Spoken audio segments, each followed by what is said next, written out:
So for today's video ay magluluto na naman pala ako ng aking hapunan. Giniling na baboy pala para sa aking hapunan. So yan, hinahanda ko na yung camera dyan. Bale, inaayos ko lang yung camera dyan. So yan, hindi ko kasi mahanap pa ng maayos na pesto yung camera ko. So dyan. So yan, bali na pesto ko na pala yung camera ko. So naghandaan ako para maggayat ng mga aking isasangkap sa aking hapunan. So yun, sinabi ko kanina, giniling na baboy pala yung aking lulutuin. So yan, sinimulan ko ng tanggalan ng balat ng carrots. Kiniskis ko lang siya at tinanggal ko yung kanyang ang tawag dyan, yung parang ugat niya, yung dahon niya sa dulo, yung sanga. So yan, kiniskis ko lang siya. Tinanggalan ko lang siya ng balat. Tapos nyan ay so yan, tanggal ko na yung mga balat-balat niya. So ganyan lang siya kadali. Ganyanin nyo lang siya tanggal, kasi nyo lang siya ng kutsilyo para madali matanggal yung kanyang balat. So ganyan. So yan, bali yan, patapos na pala ako dyan. Tapos na ako magtanggal ng mga balat ng carrots. So yan, tinatanggal ko lang yung mga konting naiwan na balat ng carrots. So ganyan naman yung ginawa ko para madali matanggal yung balat ng carrots.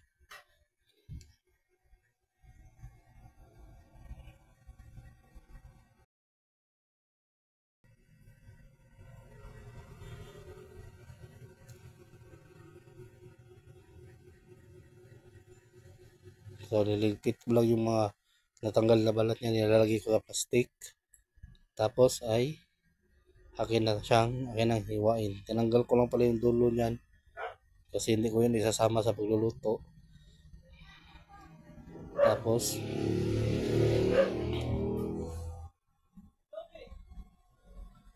paputulin ko na siya. So iniisip ko pala kung anong mas magandang iwa sa kanya, kung pahaba ba or pabilog. So naisip ko pabilog na lang. Nahulog pa yung isang yung naputol na carrots. So yan, pinuputol-putol ko na siya. Ganyan lang siya dali. So bali yung parang niluto ko ngayon ay aking recipe ng giniling na baboy. Giniling na baboy. So pasensya na kayo sa aking voice over na nabubulol ako. Kasi hindi ako marunong mag voice over. So hinati ko lang siya ng ganyan. Bali, pinabilog ko siya at ginawa ko siya 4 na piraso. So ganyan lang siya para mas madali siyang maluto. Kasi kung malaki-laki yung carrots, matagal-tagal yung maluto.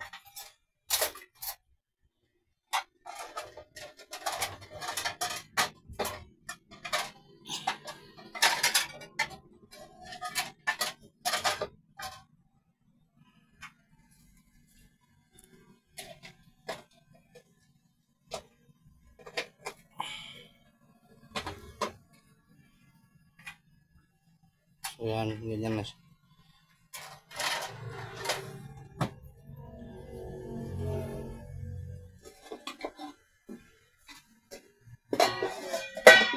So yan, pinuputol-putol ko lang siya dyan. Natin ko siya. So yan.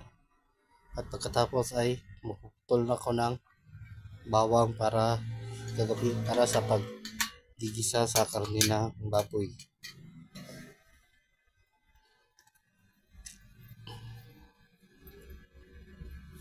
So yan, bali, kumuha lang ako ng 3 piraso. Mga 3 pirasong bawang lang. At tinanggalan ko siya ng balat.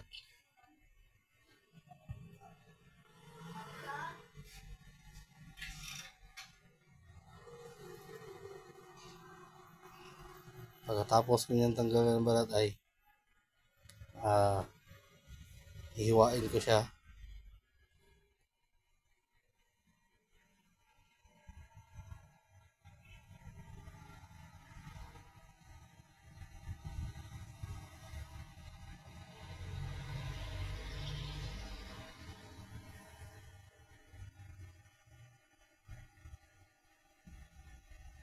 So ayan, tinanggal ko muna yung mga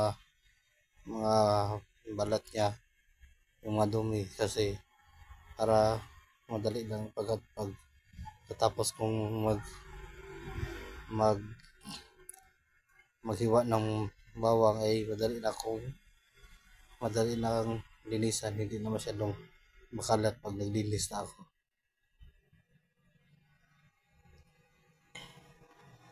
Ayan, bali mga ilang piraso lang pala yung nilagay ko dyan.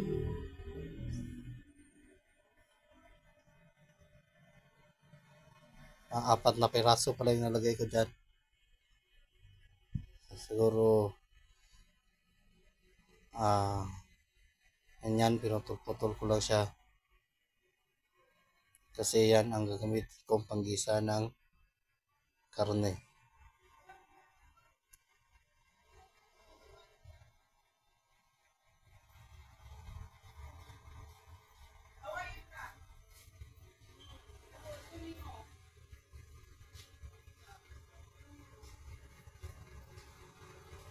Yan, pinutol ko lang siya.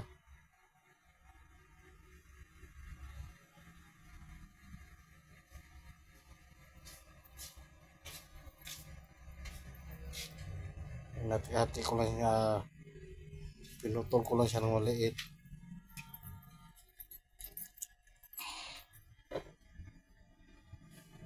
Tapos yung mga carrots wala na medyo malaki ay pinutol ko pa siya ng maliit.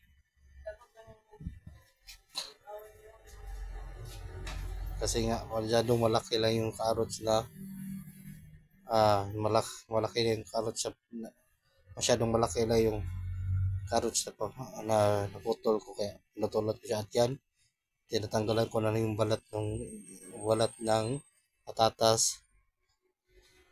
Yan, bali isang patatas lang pala nilagay ko dyan kasi nga konti lang naman yung binili ko, pero sa hindi pero masyado na siyang marami para lang sa akin kasi nga tatlo lang kami kumain dito, so hindi ko pa siya naubos. At yung iba ay binigay ko sa aming aso.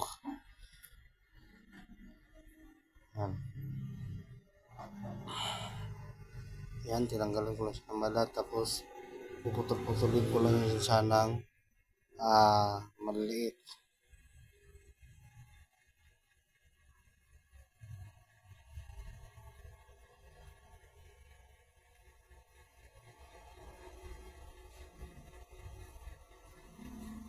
So lalagay ko muna siya sa nililinisan ko na siya nililinis ko muna siya, nilagay ko yung mga balat ng batata sa plastic.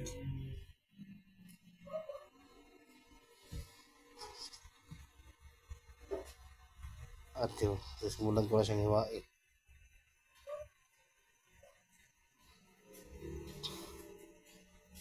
Ganyan yan. So maliit na piraso lang pala pag yung ginawa kong hiwa dyan. Maliit na piraso lang. Ayan.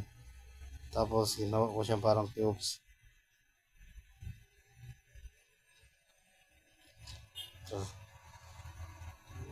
So pinutol ko pa siya lang para mas lumiit siya, kasi nga yung giniling na baboy ko naman ito sa sahog. So yan, meron pang mga natira, tinapos ko lang na putulin.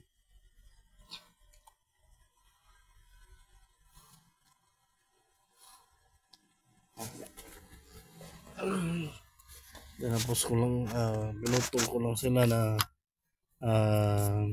maliit katulad ng ginawa ko kanina.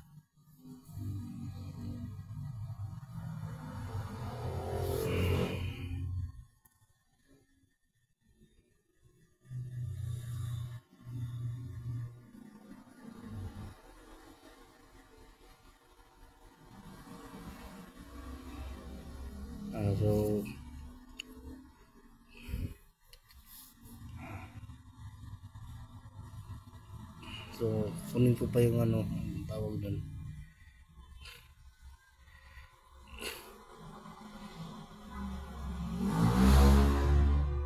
Nilagay ko lang yung patatas at carrots sa ano kasi nga nilinisan ko yung karne, yung giniling na baboy.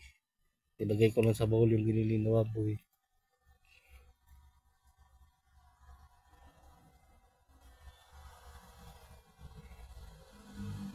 So bale hindi ko pala napakita dyan kung ano ko nilinisan yung anong giniling na baboy.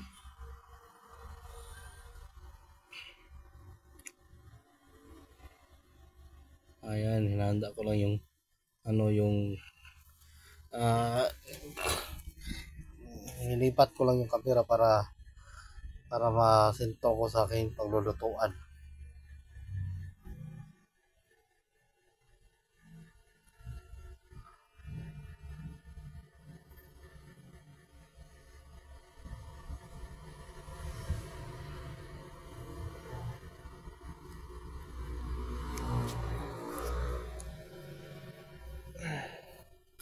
So sinintro ko lang siya sa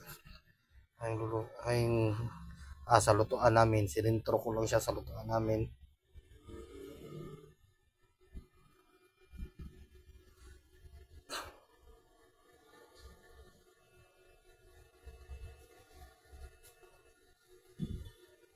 So medyo natagalan akong bumalik kasi nga lininisan ko lang maputi yung ano yung karne at yan nga simulang bubuksan ko na yung aming kalan, tapos maglalagay na ako ng mantika.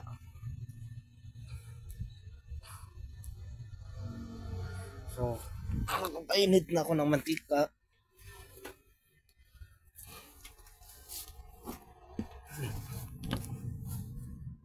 Yan, nagpainit ako ng mantika dyan.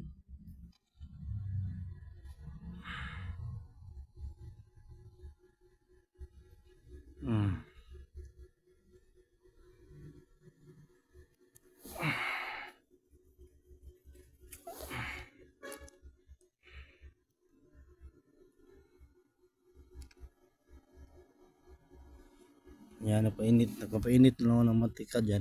At pag uminit na yung mantika ay magigisa na ako ng bawang. So tinignan ko muna kung may asin ba kami. So tinitingnan ko lang siya sa kamay. Tinitingnan ko lang kung mainit na ba yung mantika kasi magigisa na ako ng bawang. So hindi ko na napakita dyan na naglagay ako ng mantika kasi natakpan ang aking likod.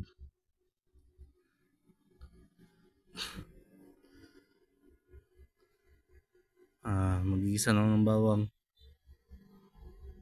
Hinihintay ko na lang siyang uminit at magsisimula na ako magisa ng bawang. So nilagay ko na yung bawang. Yan, medyo yun palang camera ko ay medyo tagilid. So hindi masyadong nakita sa yung paggisa ko.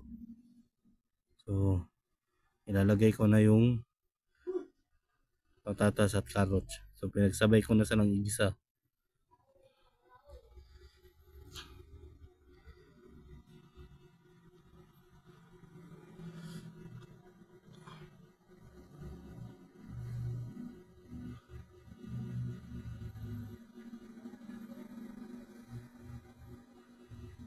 Yan, nilisa ko lang siya dyan. Niluto ko muna pala yung ano niya, yung bawang, carrots at ang patatas. Yun yung una kong niluto bago ko nilagay ang karne. So kung mga papansin nyo sa aking video, medyo tagilid yung ano, yung pag hawak ko ng camera kasi nasa kaliwang kamay ko yung ano, yung camera ko. So hindi ko siya nasintro ng maayos. So yan, nilalagay ko na yung karne. Tapos sinalo-halo ko na siya.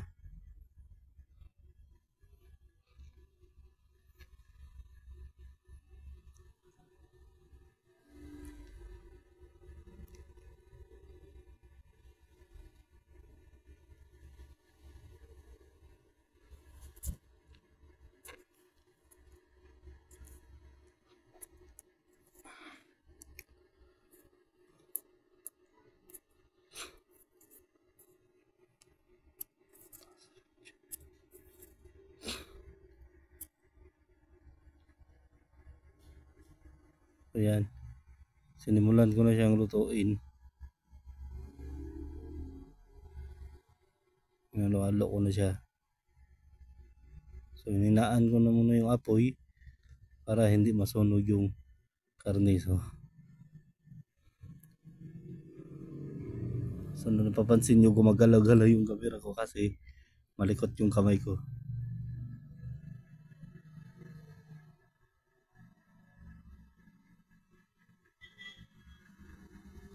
So yan, nilagay ko lang siya dyan at haluin at lalagyan ko na siya ng asin.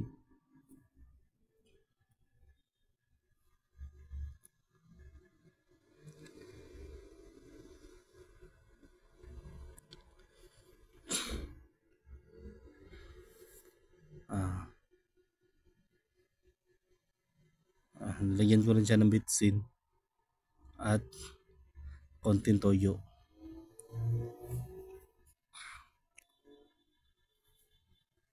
Tapos hinalo ko siya ulit. So hindi ko na nakita yung paghalo ko.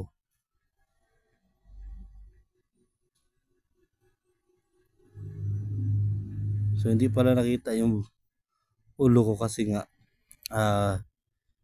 masyadong malayo yung camera ko sa pinaglagyan ko ng camera sa akin.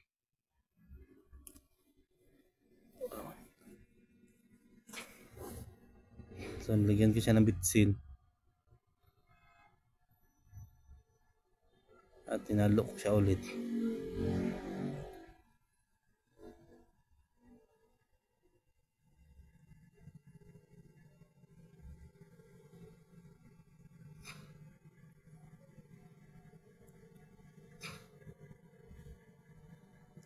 So nung kinain naman namin siya,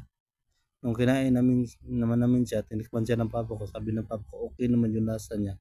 So tinikman ko lang siya kung okay na ba yung yung lasa niya.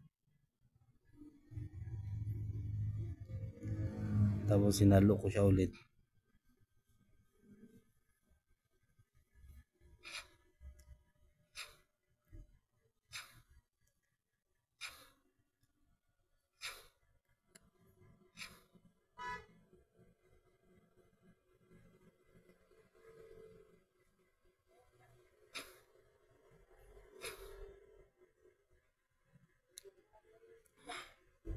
So tinakpan ko muna siya. Hintayin ko lang na maluto yung mga sahog niya at yung karne niya at yung sahog, yung mga sangkap. Naghintay lang ako ng oras dyan hanggang sa maluto yung mga sahog niya at yung karne.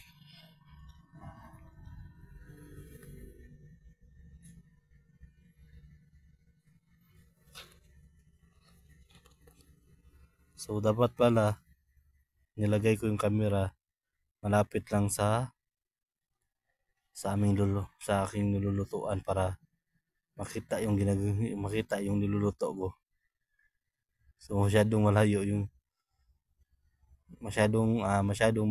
camera ko diyan kaya hindi makita yung niluluto ko.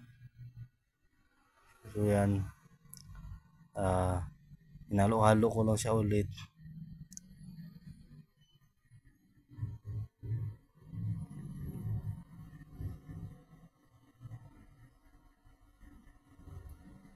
So yan, bubuksan ko na siya. Yan pala yung niluluto ko. So hindi ko siya na sentro ng maayos yung camera.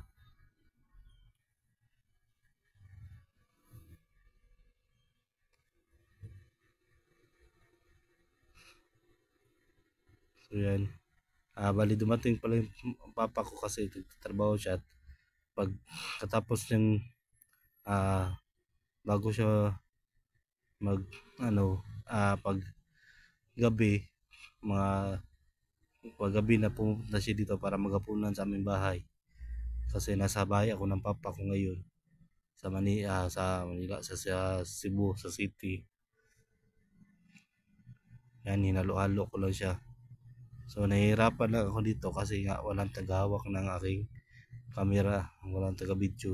Yung isa ko palang video ay yung mama ko yung naghawak ng camera, kaya yun, may kita lahat yung ginagawa ko. So kung napapansin nyo sa aking video ay makikita nyo lang yung paghalo ko ng camera. Hindi masyadong makita yung hindi nakita yung karne yan. Yan yung niluluto ko.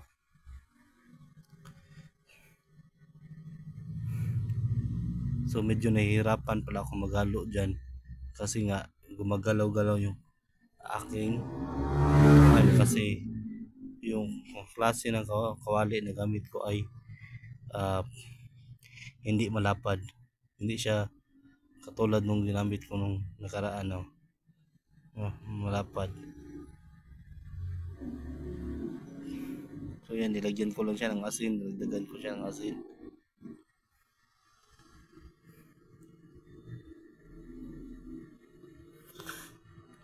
At tinalo ko siya ulit.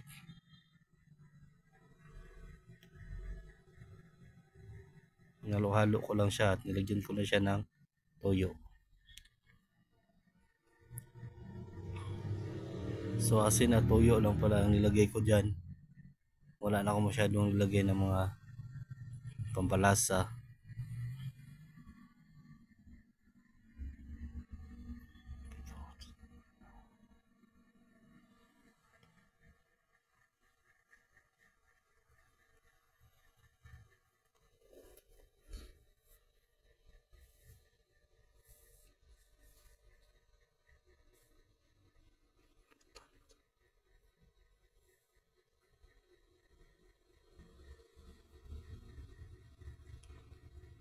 Yan, hindi ko masyadong nasintro yung camera. Hindi ko namalayan, hindi ko pala nasintro yung camera.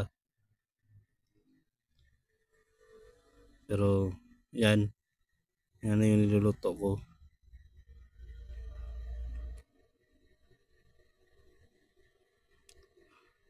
Kaya hindi ko pala masyadong masintro yung camera kasi nga maliit yung lugar ng lutuan namin. Yan, kaya yun, nalayo na yung camera talaga. Hindi ko na siya nasintro. Kasi yan, babalik ko siya. So madali lang naman siyang maluto. Madali lang naman siyang naluto. Hindi naman siya masyadong kasi nga yung niluto ko ay giniling na baboy, hindi yung malaking baboy. So tatakpan ko lang siya ulit. Ayusin ko lang muna at bago ko siya takpan para matakpan lahat.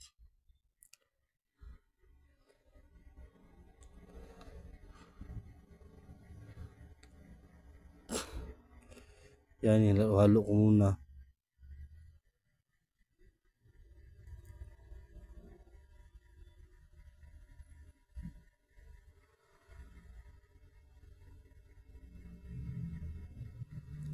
So hindi ko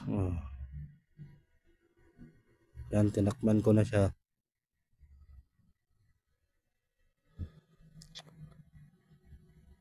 Tapos nilagay ko lang dyan yung camera at hintayin ko lang siya hanggang sa maluto na siya.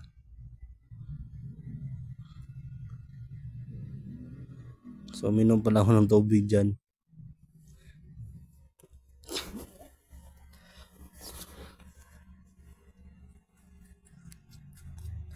Yan, hinalo ko lang siya ulit. Halo ko lang siya ulit hanggang sa maluto siya. Tapos tinikman ko.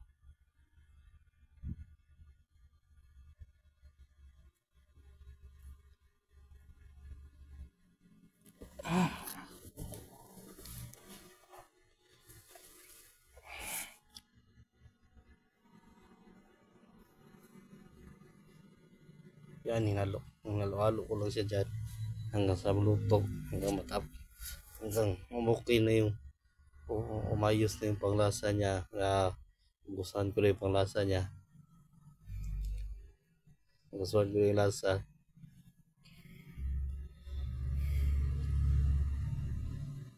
Ayan, hinalo-halo ko lang siya.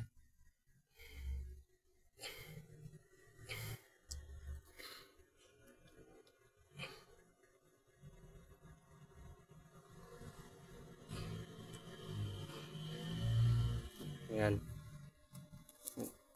So wala na akong ibang ginawa dyan, kundi haluin na lang siya.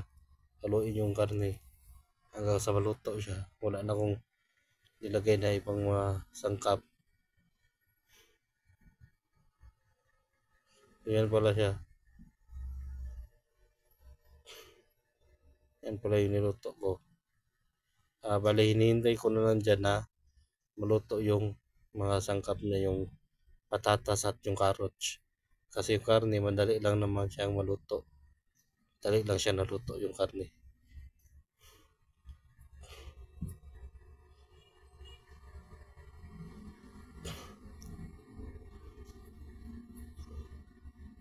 So yan guys, malapit na maluto ang aking hapunan. Malapit na siyang maluto.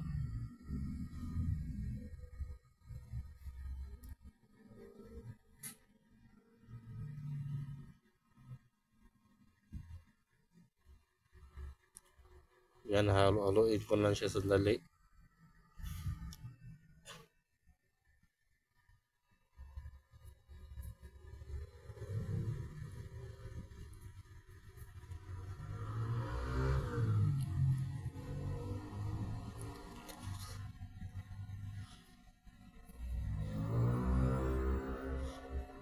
So yun, hindi pala nakita yung sa camera yung niluluto ko kasi natakpan ang likod ko. So hindi siya masyadong makita at malayo rin yung camera sa sinabi ko pa kanina. So tatakpan ko lang siya ulit.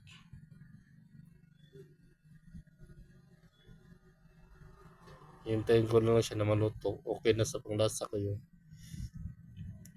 kanyang masarap para sa akin yung naluluto ko. Okay na siya sa panglasa ko. So yun, tapos na pala akong magluto. Thank you.